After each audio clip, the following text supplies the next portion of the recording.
Abdel is going to present his paper in French, but its PowerPoint will be in English. And with Abdel, Abdel works on other workers for the Flock platforms. Donc, ma présentation en fait va porter sur un sujet en fait que j'ai commencé à traiter déjà il y a quelques temps et sur lequel j'ai été amené à revenir dans le cadre d'un travail plus récent. Donc en fait, il porte en fait sur la question des délocalisations des emplois liés aux technologies de l'information et de la communication.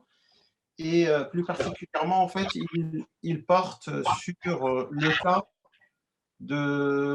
des délocalisations de ces emplois de la France vers le Maroc.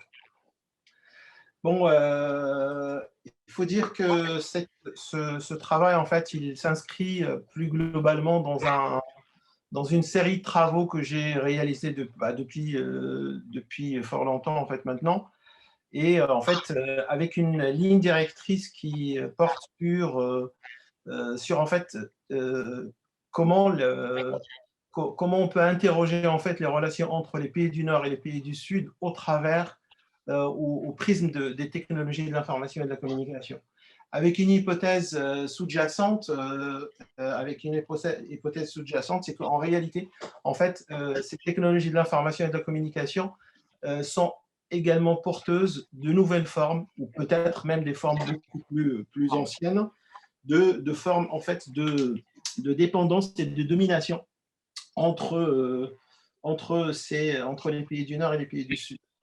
Et donc, pour traduire en fait cette question sur ce terrain plus particulièrement, c'est essayer en fait de voir en fait comment, en quoi le développement du secteur de l'offshoring, enfin ce qu'on appelle l'offshoring, qui est fondé sur les technologies numériques. Donc, je vais essayer de faire une petite présentation de quoi il s'agit plus précisément. Conjugué en fait à l'internationalisation des capitaux, participerait à forger des nouvelles formes de domination entre les pays du Nord et les pays du Sud. Donc, l'hypothèse qui va en fait être développée dans la suite, en fait, moi ce que je propose, c'est de penser en fait les délocalisations comme une nouvelle figure de domination au temps du numérique, avec deux dimensions, celui de la division du travail ou la répartition des tâches entre les donneurs d'ordre, ça veut dire les entreprises ou les structures ou les acteurs économiques du pays du Nord, et les prestataires du côté des pays du Sud obéissent à des relations bien précises. Et deuxièmement, un deuxième niveau d'analyse en fait, qui permet de voir une nouvelle classe ouvrière, si on peut dire, de jeunes dans le domaine du numérique et qui va être étroitement dépendante des capitaux étrangers. Pour ce qui est de ma présentation, elle va être structurée en 4 temps, si on peut dire. Je vais essayer de vous parler tout d'abord en fait de ces activités qui sont pensées en fait, qui sont instrumentalisées du côté marocain d'un côté et du côté français. Je vais essayer de développer ce point.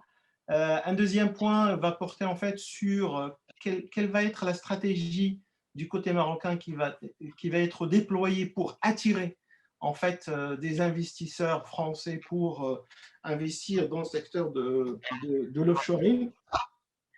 Je vais essayer aussi de parler en fait du côté français avec un certain nombre de caractéristiques sur quels sont en fait ces investisseurs français qui viennent au Maroc pour investir dans l'offshoring.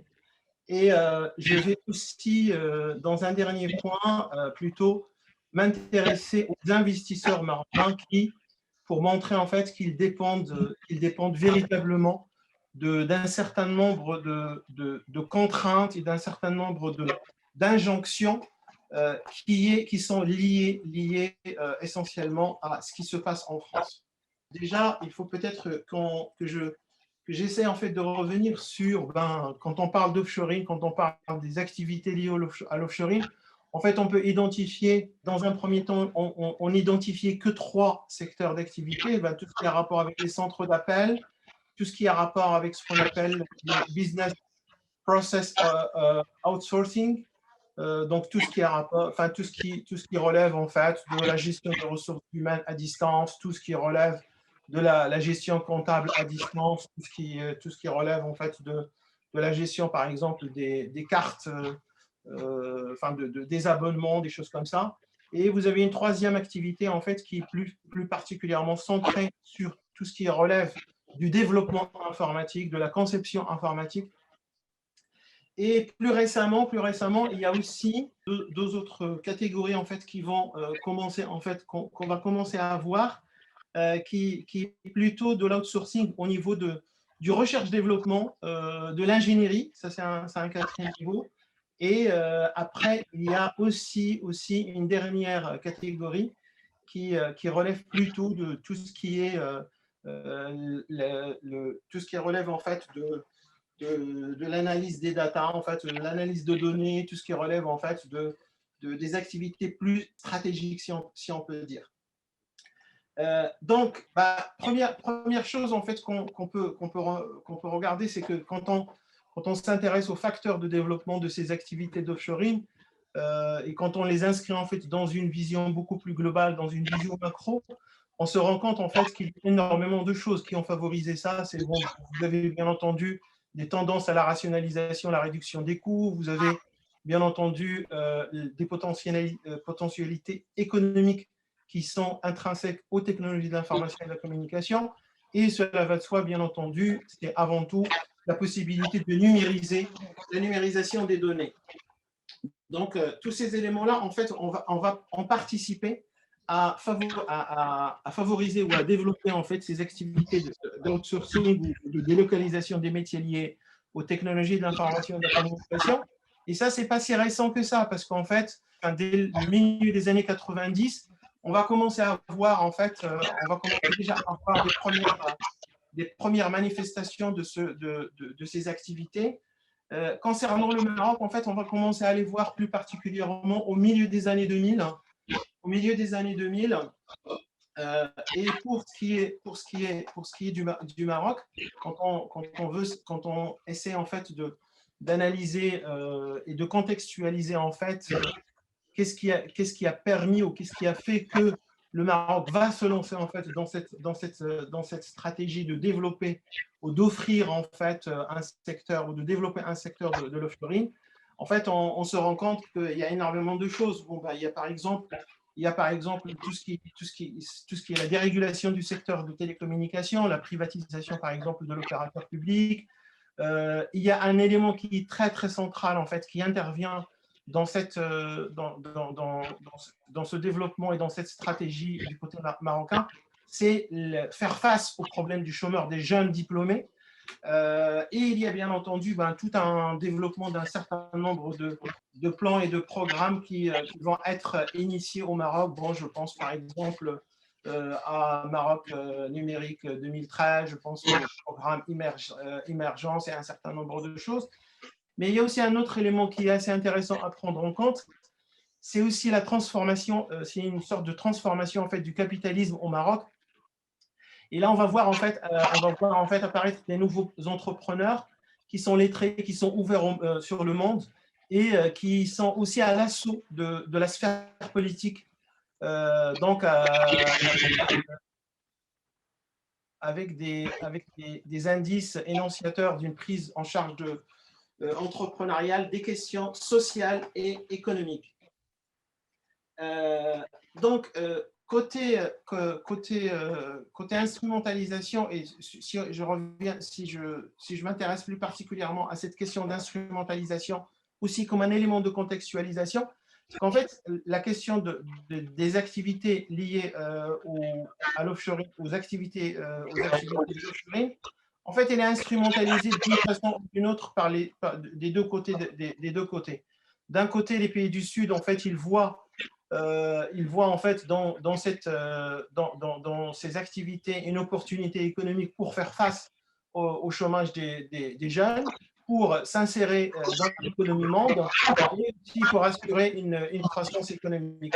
Et du côté des pays du Nord, et là je reviens par exemple sur le cas de la France plus particulièrement, en fait il y a des craintes, il y a des inquiétudes, il y a des annonces régulières de relocalisation d'activités. Bon, là, je pourrais donner la liste, je reviendrai plus en détail là-dessus. Bon, je vais peut-être pas trop tarder sur quelques éléments en fait qui font en fait l'ossature théorique en fait de ce que je développe. Bon, je vais peut-être pas revenir sur des notions de domination, sur des choses comme ça. En fait, moi, la domination, je la pense comme elle est pensée vraiment au sens de dépendance. Hein. C'est une dépendance, en fait, comme la résultante de facteurs à la fois endogènes, mais exogènes aux pays du Sud, hein, et qui va favoriser, en fait, des rapports de force asymétriques. Et donc, ça, c'est un premier élément. Deuxième élément, en fait, je pense aussi que la question de la domination nord-sud, elle ne peut être expliquée en fait que en partant de réalité empirique, hein, et pas en faisant référence essentiellement à des indices qui sont fournis régulièrement par les organisations internationales. Donc, pour continuer en fait sur cette lancée, il y a aussi un autre élément qui me semble intéressant et cela rejoint en fait ce que indiquait Alix tout à l'heure, c'est qu'il y a aussi cette dimension de voir en fait, de penser en fait cette domination, de penser en fait cette dépendance à trois niveaux d'analyse, un niveau macro, un niveau méso et un niveau micro. Je vais peut-être pas trop m'attarder sur cette partie-là parce que bon, au niveau macro, en fait, il y a énormément de choses qu'on pourrait éventuellement évoquer. En fait, c'est par exemple tout ce qui a rapport avec les exigences ou les injonctions internationales, tout ce qui relève en fait de l'idéologie du développement, toute la question de la concurrence entre les États et ainsi de suite. Mais au niveau méso, on pourrait aussi parler ou s'intéresser plus particulièrement à la mise en concurrence entre pays, à la question de la qualification du travail. Mais aussi, on peut s'intéresser aussi à des discours, par exemple, des actions de syndicats par rapport à la question de délocalisation. Moi, quand j'ai travaillé en fait sur ce sujet, je me suis intéressé en particulier, par exemple, au discours des syndicats en France sur la question de délocalisation. Et ce que j'ai trouvé, entre autres, c'est aussi une certaine ambiguïté par rapport à cette question, des délocalisations des métiers, enfin, ou des emplois, pardon. Donc, je vais peut-être maintenant essayer de rentrer plus dans le détail. Hein. Dans le détail, si je prends par exemple le cas du Maroc, et là, en fait, c'est exactement ce que j'ai dit tout à l'heure, c'est que le Maroc, en fait, il va initier une stratégie concernant la délocalisation des métiers pour accueillir en fait des activités liées à ce qu'on appelle l'offshoring. Dès le milieu des années 2000, plus particulièrement à partir de 2004-2005, en fait, on va commencer à voir véritablement un développement assez important pour accueillir en fait et pour saisir en fait cette opportunité avec un objectif qui est déclaré et que jusqu'à aujourd'hui, c'est de permettre au Maroc de devenir un pays émergent. Ça, c'est vraiment la première chose. Deuxièmement, en fait, si on prend la question des délocalisations et on l'interroge du côté français, Ce qu'on voit, en fait, c'est qu'il y a véritablement une crainte qui est récurrente des hommes politiques ou des décideurs politiques, hein, concernant, en fait, par exemple, la délocalisation des métiers. Cela ne touche pas forcément les métiers du service ou les emplois du service, ça touche également le secteur industriel. Bon, ça, je ne vais pas revenir sur tout le débat autour au moment du Covid, mais si je prends par exemple le cas par exemple, des activités du service, moi, j'ai parcouru, en fait, je suis remonté un peu dans le temps, et ce que j'ai trouvé, par exemple, bon, dès 2004, par exemple, il va y avoir, hein, des débats autour de la relocalisation des centres d'appel. Par exemple, vous avez Sarkozy en 2004, vous avez Jean-Louis Borloo, vous avez Patrick Devedjian. Quelques années un peu plus tard, vous avez Laurent Wauquiez, vous avez Arnaud Montebourg, et encore plus récemment, vous avez 42, enfin en 2018-2019, ça veut dire depuis l'arrivée de Macron au pouvoir, vous avez encore des 42 parlementaires qui vont en fait proposer une loi pour encore pour remettre en cause cette question remettre en cause cette question d'évoquer en fait l'importance de la relocalisation des centres d'appel et ainsi de suite, mais avec un autre mais ce qu'on peut remarquer, c'est que pendant la période de Hollande, de François Hollande, et plus particulièrement sur la première partie en fait, ce qui va se passer, c'est qu'on va, et ça concerne spécifiquement le cas du Maroc, hein. C'est vraiment, j'insiste lourdement là-dessus, ça concerne spécifiquement le cas du Maroc. En fait, le gouvernement français va après les événements qui suscités par l'intervention de Montebourg, il va y avoir en fait une autre prise de position du côté français qui va tout simplement dire, bon ben, maintenant on va plus parler de relocaliser, mais on va plutôt parler de colocalisation. Donc c'est un nouveau concept qui va apparaître de colocalisation. Ben en fait, cette colocalisation, elle est issue en fait des travaux d'un think tank, qui est dirigé par, peut-être pour certains d'entre vous, en fait, c'est par Jean-Louis Guigaud, donc très proche du Parti socialiste, un grand dirigeant de la direction d'aménagement du territoire et de l'action régionale, bon, qui est déjà en retraite, hein, et qui va en fait s'entourer d'un certain nombre de décideurs politiques et économiques français et marocains, et qui vont en fait tout simplement essayer de proposer une nouvelle forme qui, gagnant-gagnant, si on peut dire, gagnant-gagnant et qui va être présentée en fait tout simplement comme la meilleure solution pour défendre à la fois les emplois en France et les emplois au Maroc.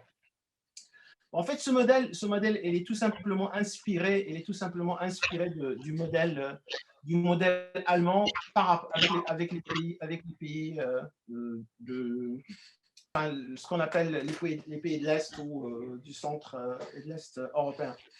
À partir de 2018, en fait, on va voir apparaître une nouvelle façon. Donc, comme le politique en France, en fait, il va en fait se faire une raison, si on peut dire, en disant de toute façon que c'est difficile de faire face à la relocalisation. C'est très difficile de relocaliser en fait les centres d'appel. Ce qu'ils vont faire tout simplement, en fait, on va trouver un autre moyen pour faire face aux centres d'appel qui sont à l'étranger, et cela va être pris au travers la question des données, la question des données du consommateur. Ça veut dire, puisque ces centres d'appel se trouvent à l'étranger, il va falloir préserver les données personnelles du consommateur français. Et pour cela, on va essayer en fait de demander au centre d'appel de dire d'où il téléphone, d'où il nous appelle, où ils se sont situés. Et c'est comme ça que le consommateur français va prendre conscience que ces emplois sont délocalisés et il va faire pression sur les donneurs d'ordre, ça veut dire les opérateurs de télécom, ça veut dire la région Île-de-France, parce que la région Île-de-France, par exemple, quand vous avez un problème avec votre passe Navigo, ben, quand vous téléphonez, vous atterrissez en fait, quand vous voulez avoir une information, vous atterrissez à Casablanca et pas en France en fait, par exemple. Je vous donne, enfin ça ce n'était qu'un premier exemple. Maintenant en fait, je vais passer au deuxième point qui porte plutôt en fait sur la partie concernant les stratégies marocaines pour inviter en fait les entreprises françaises à investir dans ce secteur, dans le secteur de l'offshoring. Ce qu'on peut remarquer en fait, et ça c'est pas des chiffres, c'est des chiffres en fait que j'ai pu trouver sur, par exemple, au niveau de la banque, au niveau de la Chambre de commerce et d'industrie du Maroc. 70% en fait des centres, des centres d'appel au Maroc sont des centres d'appel français. C'est quand même pas rien, hein. C'est quand même assez important. Et en fait, vous allez voir en fait que il y a à la fois des sociétés qui vont tout simplement délocaliser la totalité de ces activités. Je prends par exemple Free, quand vous contactez Free, vous atterrissez à Casablanca, la BNP, la région Île-de-France, et ainsi de suite, et ainsi de suite. Donc en fait, il y a une multitude d'acteurs économiques français en fait qui ont délocalisé ces activités au Maroc. Un autre élément, par exemple, ce qui attire l'attention, c'est qu'en fait, la majorité de ces emplois, ils sont essentiellement focalisés sur la relation client. Si je reprends la répartition qui est la répartition que je vous ai montrée tout à l'heure, ça veut dire des activités liées à la gestion des fonctions de l'entreprise ou des activités liées au développement informatique ou des activités liées à l'ingénierie ou des activités, en fait, plus on avance, plus on monte en valeur ajoutée en termes des métiers, plus on voit qu'il y en a de moins en moins. On dit la majorité en fait de ces activités, ils sont plus portés sur donc par exemple là on est sur 75%, donc au niveau des emplois, si on peut dire 75% c'est de la relation client, 16% pour le développement informatique et BPO c'est que 7% et ainsi de suite, et ainsi de suite. Donc en fait on est véritablement dans une un autre élément qui est assez intéressant, à prendre en compte, c'est la présence des entreprises françaises. Quand vous pouvez remarquer, ici, on est à 811 CRM de campagne en fait, qui travaillent essentiellement pour la France. BPO 62 et ainsi de suite, ainsi de suite. Donc ça, ce sont des chiffres qui sont qui datent de 2019. Bon, j'aurais peut-être pas le temps de tout développer. En fait, ce qui m'a intéressé, ce qui m'a intéressé sur ce point, c'est que je me suis interrogé sur beaucoup d'aspects. En fait, c'est essayer de voir pourquoi ils délocalisent. Bon, la réponse, elle n'est pas si facile, hein, et elle n'est pas si difficile, si on peut dire. Mais c'est aussi essayer de comprendre en fait leurs contraintes côté français. Je vous donne par exemple un exemple qui est souvent évoqué quand on fait les entretiens et quand on s'intéresse à ce sujet. C'est par exemple le travail le dimanche. Le travail le dimanche, il est très réglementé en France. Pour le Maroc, par exemple, travailler les lettres d'appel le dimanche, cela ne pose aucun problème. Un autre élément, quand par exemple, on interviewe les gens, ils disent que tout simplement, eux, ils sont calés sur les jours fériés français, pas sur les jours fériés marocains. Par exemple, pendant le ramadan, peu importe que le salarié fasse le ramadan ou pas, mais il est obligé de faire le boulot comme pour tous les jours. un autre aspect qui est très, très intéressant. Il y avait un changement d'heure qui a été imposé au Maroc du jour au lendemain, mais vraiment du jour au lendemain. Ça, je ne raconte pas de bêtises. Du jour au lendemain, qui a été imposé tout simplement pour réduire la temporalité qui sépare le Maroc et la France, le décalage horaire, pour le réduire pour le passer de 2 heures à 1 heure. Et ça, c'est quelque chose qui a été imposé, en lien avec la question des délocalisations des activités. Il y a aussi un autre aspect qui est assez intéressant à prendre en compte, c'est par exemple toutes les questions liées à la RGPD. Tout ce qui est gestion des données personnelles, les centres d'appel au Maroc étaient obligés en fait de se plier en fait à ces questions-là pour pouvoir continuer à traiter des données personnelles en France. Pire, plus que ça, en 2004-2005, en fait, c'est la CNIL qui va imposer au Maroc de se doter d'une loi liée à la gestion des données personnelles au niveau du Maroc. Autrement dit, ce n'est pas une réflexion, ce n'est pas quelque chose qui va venir de l'intérieur, mais c'est quelque chose qui va être imposé de l'extérieur.